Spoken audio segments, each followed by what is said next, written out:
ఫైనల్గా మేమైతే నాగ్పూర్లో దిగేసినాం గాయస్. వందే భారత్లో ట్రావెల్ చేసినాక మా వాళ్ళు చూడండి ఎట్లు ఉరుకుతున్నారు నన్ను వదిలేసి. నాగ్పూర్లో దిగినాక మేమైతే అక్కడ నుండి బస్ తీసుకున్నాం అనమాట. మాతోనైతే ఒక చిన్న స్కామ్ అయితే జరిగింది. స్కామ్ ఏంటంటే మేము బస్లో ట్రావెల్ చేసాం గాయస్ ప్రయాగరాజ్ వరకు అయితే. వాడు మా దగ్గర 4000 తీసుకొని చూడండి ఎలాంటి బస్ ఇచ్చాడు. పుష్ బ్యాక్ సీట్స్ అన్నాడు.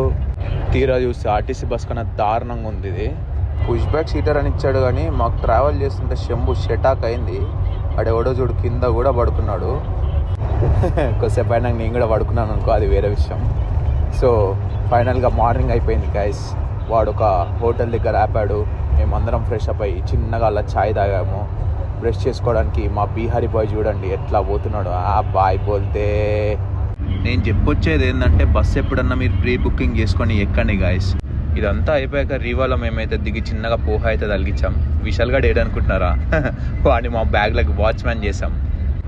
మళ్ళీ ఫీల్ అవుతాడని చెప్పి వాడికి కూడా ప్లేట్ పోహా అయితే తీసుకెళ్ళాం. కానీ ఇక్కడ కూడా మా దగ్గర 600 తీసుకున్నారు గైస్. తీసుకొని రీవా నుండి ప్రయాగరాజ్ వరకు మేమైతే ట్రావెల్ చేసాము. ఎక్కడికి పోయినా మన హైదరాబాద్ యొక్క గొప్పతనం మాత్రం తగ్గదు. ఇక్కడ చూడండి ఎవడో హైదరాబాద్ బిర్యానీ అని పెట్టుకొని దంతా నడిపి చేసుకుంటున్నాడు. ఫైనల్గా మేమైతే ప్రయాగరాజ్ అయితే చేరుకున్నాం గైస్. ఇక్కడ అన్ని బస్సులు అయితే ఆగిపోతాయి అనమాట. ఇక్కడ నుండి నడుచుకుంటూ వెళ్తే మనకి ర్యాపిడో వాళ్ళు ఉంటారు. సో ర్యాపిడో అయితే మేము తీసుకున్నాం గైస్. ర్యాపిడో తీసుకొని ప్రయాగరాజ్ వరకు ట్రావెల్ చేస్తున్నాం.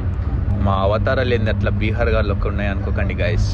ఇక్కడ చాలా డస్ట్ ఉండడం వల్ల ముక్కుకి మూతికి అలా కవర్ చేసుకున్నాము.